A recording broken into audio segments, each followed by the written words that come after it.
Hello and welcome to the Caregiver Stories podcast, where we discuss all types of dementia and hopefully share some caregiver stories along the way. My name is Kimberly Scott. I'm a part-time caregiver to my mother, who at the age of 65 was diagnosed with early onset dementia. In 2019, I decided to start Caregiver Stories to give caregivers a place to tell their story when they're ready, to continue educating those who don't know about dementia and what to do if their loved one is diagnosed. And really, most importantly, I want people to start talking about the what if and having that tough conversation. If they are diagnosed, then what do they do? I wish I'd had that conversation with my mom prior to her being diagnosed. If you want to share your story or have knowledge about dementia and want to be a guest on Caregiver Stories podcast, visit thatkimberly.com to sign up to be interviewed. And while you're there, you can pick which platform you prefer to listen to the podcast on, whether it's iTunes, Spotify, Anchor, Google, YouTube, SoundCloud, and now Amazon Alexa. And now that I have all that out of the way, my guest today is Mr. Dallas Dixon. Hello, Dallas. Hello, how are you, Miss Scott? I'm doing great. Thank you for joining me today. I really appreciate you. Good. I'm looking forward to it. Me too. So tell the listeners, give them background as to, who you are and what led you to doing what you do today. Well, those are broad questions, but let me say that in the world of dementia, or the industry of dementia, I'm what they call a twofer, which means that I was a caregiver for about 10 years with a uncle in our family. And then I am now 5 years. We say sometimes in the dementia world that I'm the class of 2014, that meaning that I was diagnosed in 2014. But if you're around the dementia world and caregiver world very long, you find out that diagnoses are accurate ones anyway, are hard to come by. Yeah. Wow. Definitely. You were my first caregiver that then now is someone living with dementia. Yeah. Well, let me say that just even after some of the research that I did for this interview, that you're one of the few people that are open to talking about it and not being uncomfortable and trying to make people, more comfortable, so that there's not that stereotype, that stigma of, oh, he's got dementia, that you can't do what others can do. And can you?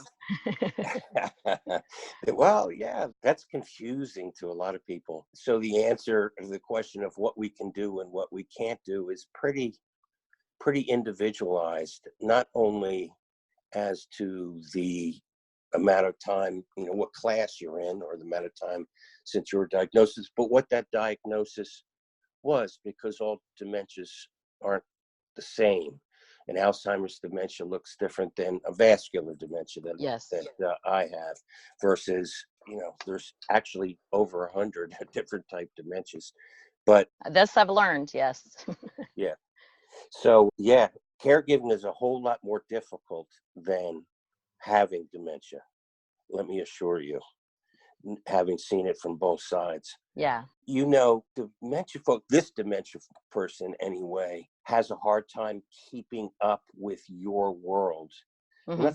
I'm not saying your world is better or worse than mine, certainly different, but I have a hard time keeping up with it, which will be progressive. But the caregiver folks that and you are also know that it's hard and difficult to keep up with us. Yes. Because what we show you in terms of symptoms, shall we say, change. And so once you just care as a caregiver, a loved one, once you just start figuring this out a little bit, we change. That's good to know. Yes, it often happens that way. Yeah. What advice would you give to someone that just discovered that their loved one has dementia? Well, it's a really important question that lands right at the feet of both folks, right? The caregiver and the person who received the diagnosis. Absolutely. What I would say first is it's got to be a team effort. There has to be reciprocity. There's value on, you're going to be different now, but there's value on both sides of the equation. And secondly, it's a whole lot better, dementia is, and the potential caregiving relationship is a whole lot better than you would think it to be. Mm-hmm. I believe that folks that have dementia have what I call superpowers, those powers that are not diminished by a progression of the dementia, that being humor, music, artistic expression, spirituality, being able to read tones of voice. Because if both sides, the caregiver and the dude or dudette who has dementia, understand that there's potential joy in the sharing of those superpowers between, the two sides of this equation, oh man, it'll be, joy and happiness. Yeah. Happy place. When did you realize that you had these superpowers? I know you said in 2014 you were diagnosed, but like when did you like know that it wasn't just I'm getting old or I'm stressed or things of this sort? There's two questions in that. How did I figure out I had dementia, and then how long did it take me to figure out that I had superpowers? Sure. Okay. And I enjoy humor. Yes.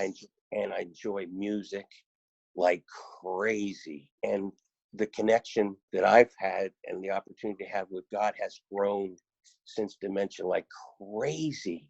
I always thought that when you have dementia, you just forget who God is. I mean, that sort of makes sense. But it doesn't work that way. God reminds us of all the things with or without dementia. And it's John 14:26. But God reminds us of all the things we have to do and need to have in our brains, even when we get dementia. When did you realize that you had dementia? Okay, yeah, that was the superpower part. Yes, you answered the and superpower part. I didn't really know the music of the superpower part probably a year in, maybe a year, because I didn't really know what was going on at all. But in terms, how did I figure whether I really had dementia or whether I was just getting old? I think that's the way you phrased it. And there's really a difference. I mean, there's not like, if you're thinking as a caregiver or anybody else, I may have dementia. If it's sort of like that in that tone of voice, I'm saying you probably don't, because dementia is very different than I think I would know what aging is. I mean, the basic question is the difference between losing something as a regular person, losing something as this dementia person. I don't even begin to look for it because there's no trail in my brain. There's no way I could say, well, I was there. Maybe I left it there. Let me go look over there. I don't have a short-term memory, so I can't remember where I was. So looking over there can mean nothing. Yeah. So that difference in memory is distinct. And I guess, over 50% of the folks that have dementia have a brain change that does not include not having an awareness of yourself. That's a double negative, meaning they do have an awareness that they're losing their memory in this example. Whew. I got to do that. Yeah, I started fading at the end there, kid. You're doing a great job. And I appreciate the humor. I'm excited to see my mom this month to now tell her that I know she has superpowers. What is it? Dude, I know you know. What is hers? She definitely is more the tones of voice. When you said that, I was like, oh, wow, that's why she gets her responses are kind of snippy, if you will, when she knows I'm, in whatever or whoever, it's not just me, it's whoever, it's how you ask her something that her superpower and, tones of voice for sure. And the ability to remember, I guess, the most obvious thing that I think that she wouldn't remember. Like, I'm like, oh, she's never going to remember that.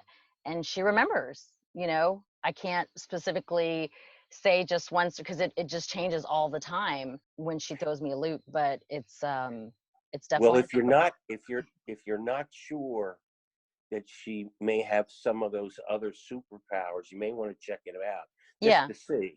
just to see. But yeah, I definitely will. What's one thing that you want people to know, or the many things that you want people to know when it comes to people living with dementia? that there is real joy in dementia. Hmm, that's awesome. It's true. And when you tell people that, they think you're like loopy. It is early in the morning here, so I'm pretty sure neither one of us is loopy. Okay. So, but just when you say it, it is rare to hear It's someone. because it's because this whole dementia, Alzheimer media thing. I mean, what you're doing is great because the Alzheimer's Association image of dementia, and you can wonder what their motivation is or not, is the image of a woman that's has her legs tucked up in over a sheet in a nursing home bed. I mean, that picture is not dementia. That picture is abuse. Hmm. It's yeah. So the images are confused, and yeah. So we got a lot of work to do, kid.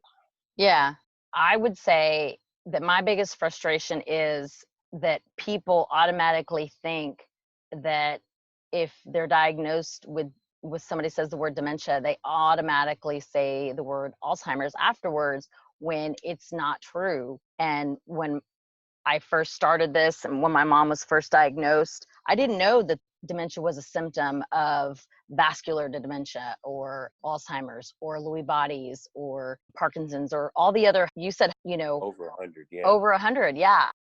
I started with just finding out about 25, and then 70. I interviewed an author a couple weeks ago who specialized in senior care.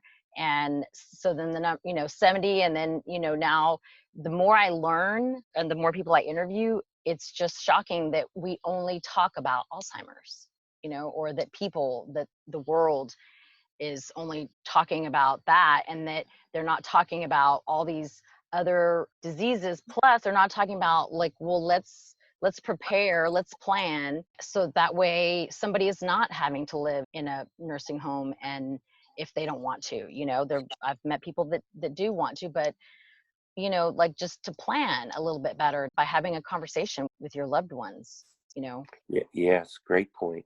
There are organizations out there now that are sort of on the cutting edge of what you have just described. Hmm. One is an organization that's made up of just folks with dementia called Dementia Alliance International. Okay. Uh, and and the other one is run by a woman who was an occupational therapist. Her name is Tifa Snow, and she has an organization called PAC. She's cutting edge in training folks in various industries about how to deal with us. Okay. Well, I will definitely do some more research on PAC and the Dementia Alliance. I appreciate you mentioning those two resources. Okie dokie. What is something that surprised you from both being, it's a twofer question, both being a caregiver and someone who's living with dementia, that surprised you about? Well, the caregiver one comes to mind quickly, and that is when circumstances occurred where I had to clean up feces after my uncle. Okay, Mhm. and it was a new experience. I mean, I had two kids, but it's sort of different. But ultimately, was a wonderful one because whether I wanted to join into his world or whether it was convenient for me to do so at a particular time. At that particular time, I had no choice. Actually, it was a really deep experience, for Yeah. lack of as a dementia person, it's got to be my relationship with God. Mhm. It's because and now I can get out of my own way. I'm not a cognitive fascist. So I can get out of my own way, and so communication has opened up, and I am grateful for it. There you go. That's awesome. So finish this statement. I'm throwing you a loop. Living with dementia is. Cool. living with dementia is cool. That's awesome. It's true. I'm telling you. Well, I really appreciate you, coming on and sharing with me. Tell the listeners how they can connect with you or, find out more about what you have going on. Well, from a wonderment point of view, I have a website called MrDementiaDude.com. Mm-hmm. But on a more personal note, if there are questions, I guess my email would be the best, which is G as in God, D as in dog, GD Maine as in MAINE, number 7 at gmail.com. Okay. I was almost there, boy. I was starting to flip on you. And like how we connected on LinkedIn, you're also on LinkedIn and any other social media by chance? Nah, that's No. the only one. Okay. Well, thank you again, Dallas, for joining me today and sharing your story. Fun. Thank you. I truly appreciate your time. And to the tribe of listeners out there, thank you for listening. And if you know somebody who could use Dallas's story, please share his episode. And if you'd be so kind, while you're there, rate the podcast on whichever platform you're listening to it on, whether it's iTunes, Spotify, Google, SoundCloud, and all those other places I mentioned earlier. And to the caregivers listening, take care of yourself so you can continue to take care of others. And in the words of Dottie Gandy, you have my undying love, gratitude, and admiration. And last but not least, to those that have not had the conversation with your family about the what if something happens and they can no longer take care of themselves, then what do? What's your plan? Take it from me, somebody who wishes they would have had that tough conversation with their mother prior to her being diagnosed. Tomorrow is promised to no one. Thank you, Dallas. Thank you.